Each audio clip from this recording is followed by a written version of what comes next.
Olá, turma!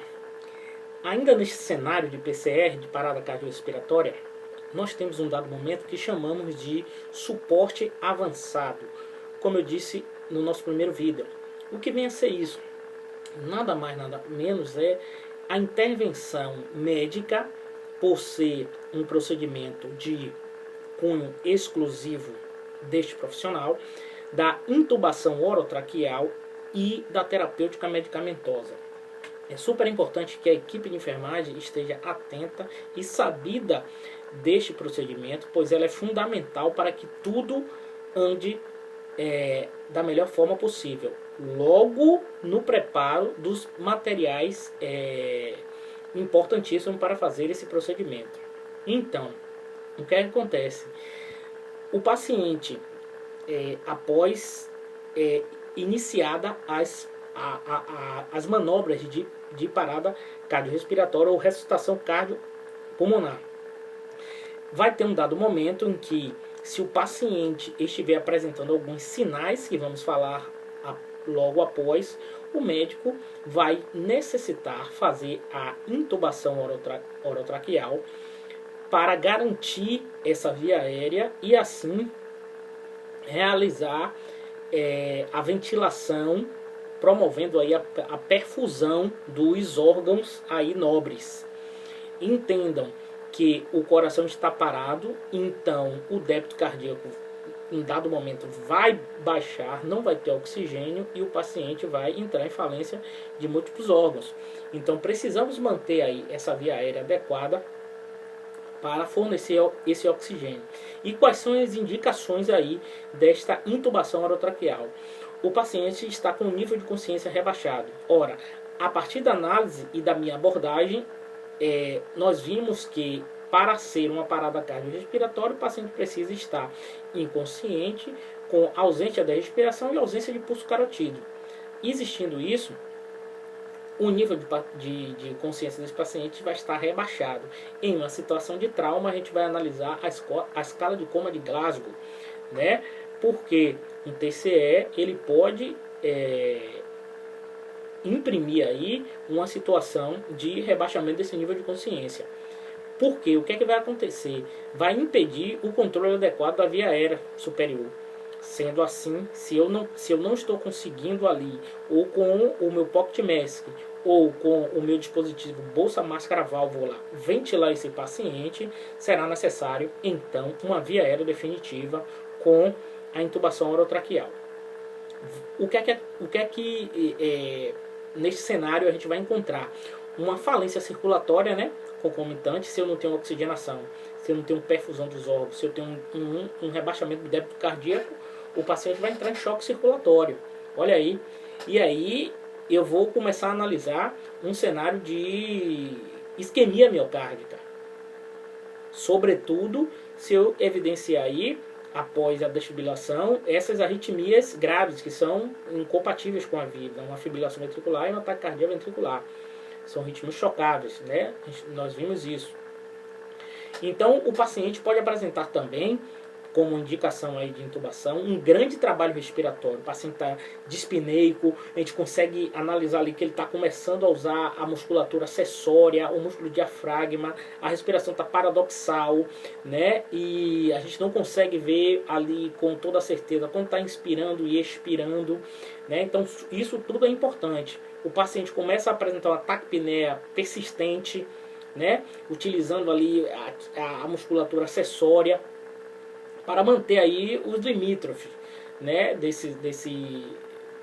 Da gasometria, né? O nível dos gases aí que vai ser evidenciado sobretudo na gasometria arterial, né? Neste cenário de desgaste físico, aí de descompensação respiratória, nós vamos ver um cenário, obviamente, de uma acidose respiratória aí, né? Porque o paciente está ali tentando compensar, né, esse estado aí de falta de oxigênio.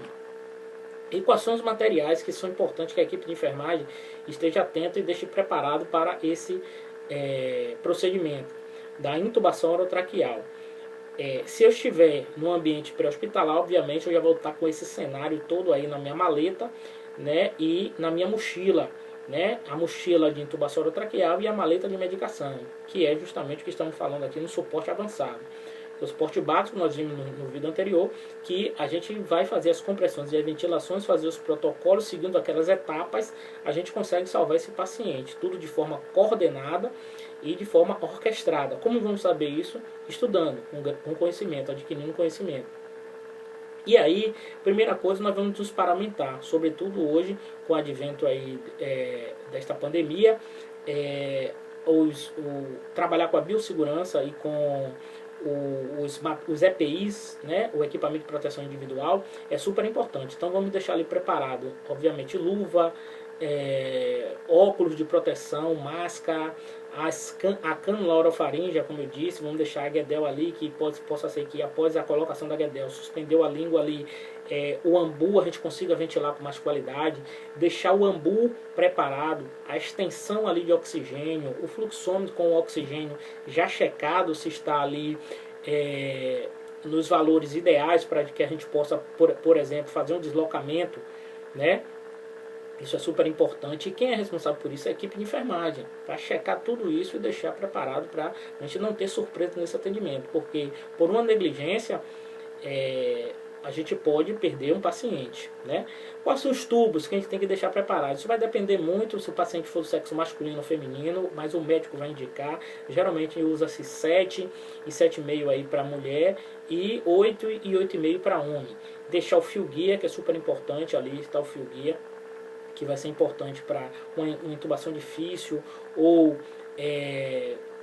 com muita secreção, a gente está com sangue ali na cavidade oral, deixar o aspirador montado, super importante, o aspirador portátil ou o vácuo ali se a gente estiver funcionando, isso tem que ser testado logo no início do plantão.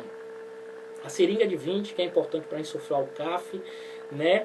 E é importante falar que o que vai ser oferecido neste momento é um aspirador ou rígido ou maleável, né? Preferência aí para casos de TCE, de traumas, o aspirador rígido, que é o Yankauer, né? E o material para fixar após a intubação com sucesso, o material para fixar ali o esparadrapo ou já o material adequado aí que algumas unidades já dispõem.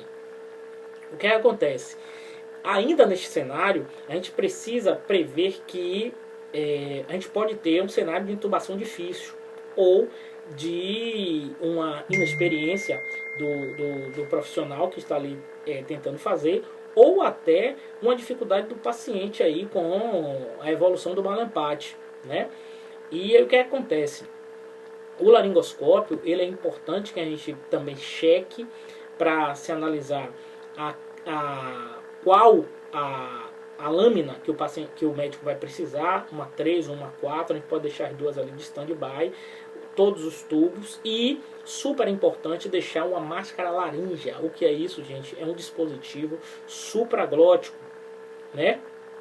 Esse dispositivo supraglótico, acima da glote, é a máscara laringea ou laríngea.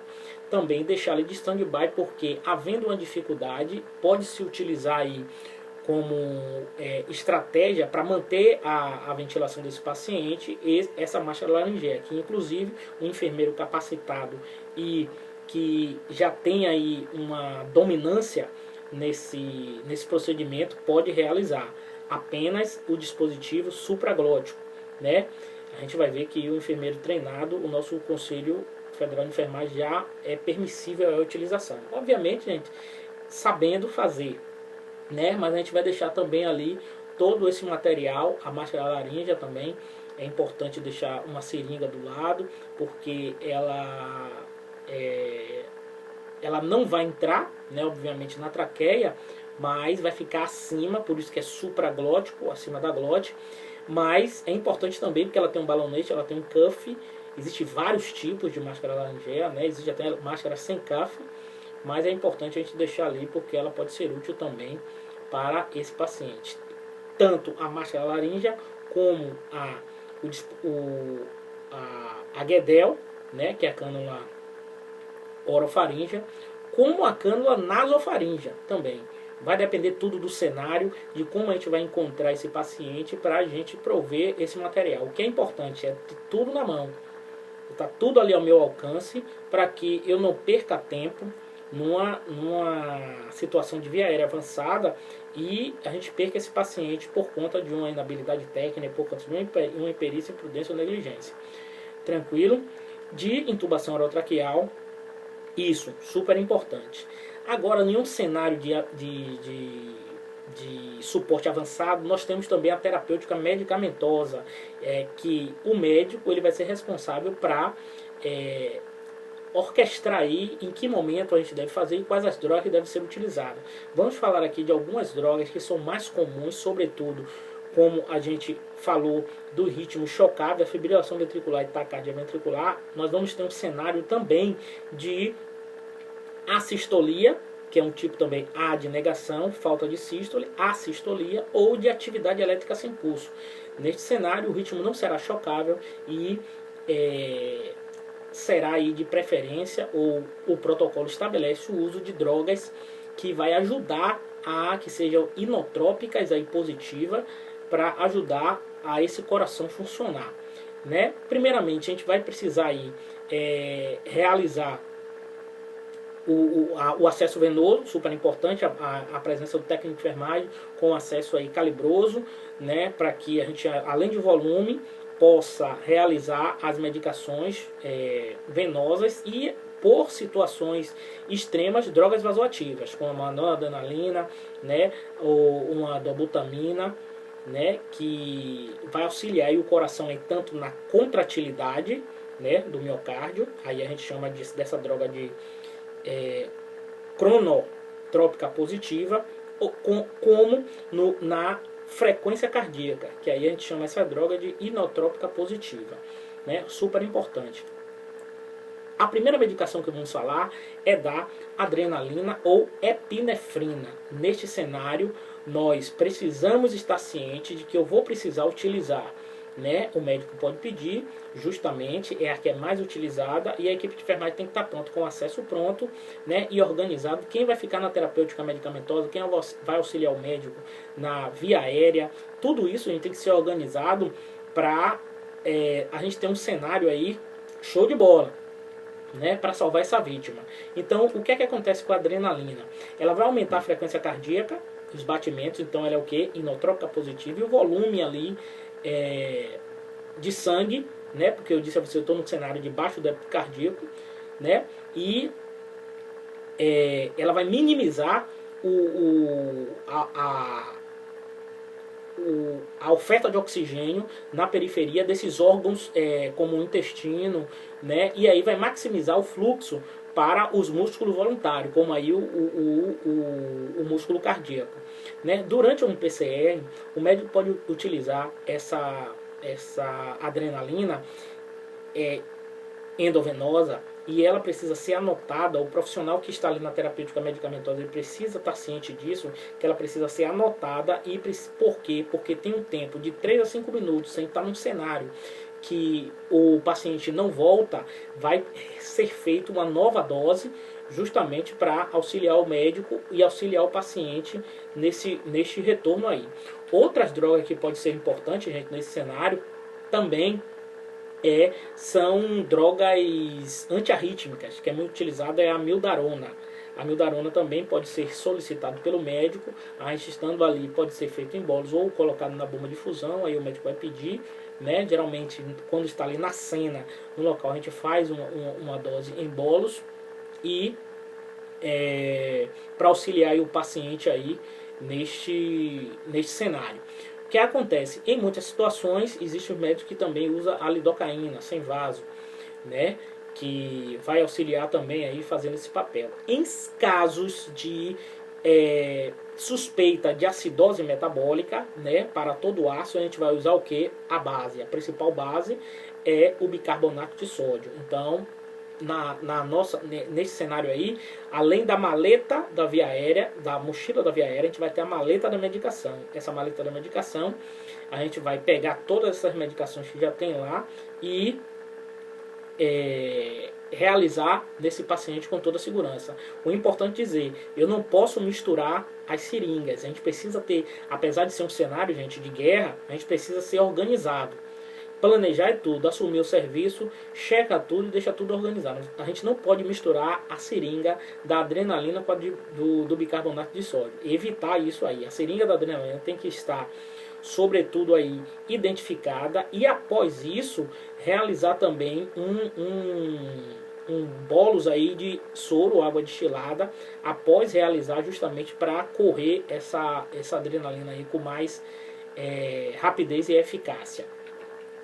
Situações em que o paciente não esteja respondendo a volume, o médico também pode solicitar que a gente faça a droga vasoativa e iniciar aí com a noradrenalina, justamente para ajudar esse coração a trabalhar. A pressão está baixa, para subir essa pressão aí, né? Super importante. Existem algumas situações que você também vai precisar fazer, o médico vai solicitar uma sedação, se o paciente estiver ainda em situações aí que esteja brigando com o tubo e esteja com dificuldade, não esteja relaxado. Então ele vai pedir tanto para a gente fazer o midazolam, que é o famoso dormonide, como para a equipe de enfermagem também fazer, nesse cenário, pode também fazer um bloqueador neuromuscular aí, né? Nesse cenário aí tem vários, né? O roncurônio, o pancurônio, né? Os despolarizantes e o adespolarizante. Em situações de intubação rápida, ele vai ver ele solicitando muito a succinilcolina, né? O Kelicin, né? Que ele tem uma pequena fasciculação ali no muscular, mas é um indicativo de que houve esse bloqueio, então o paciente pode ser intubado ali de forma tranquila. A desvantagem do Esmeron, o roncurônio, é que ele é de geladeira, então no cenário pré-hospitalar é muito difícil a gente achar. No cenário de intra-hospitalar, todos esses materiais que eu acabei de falar, ele vai estar no carro, o famoso carrinho, né, o carrinho de parada, né?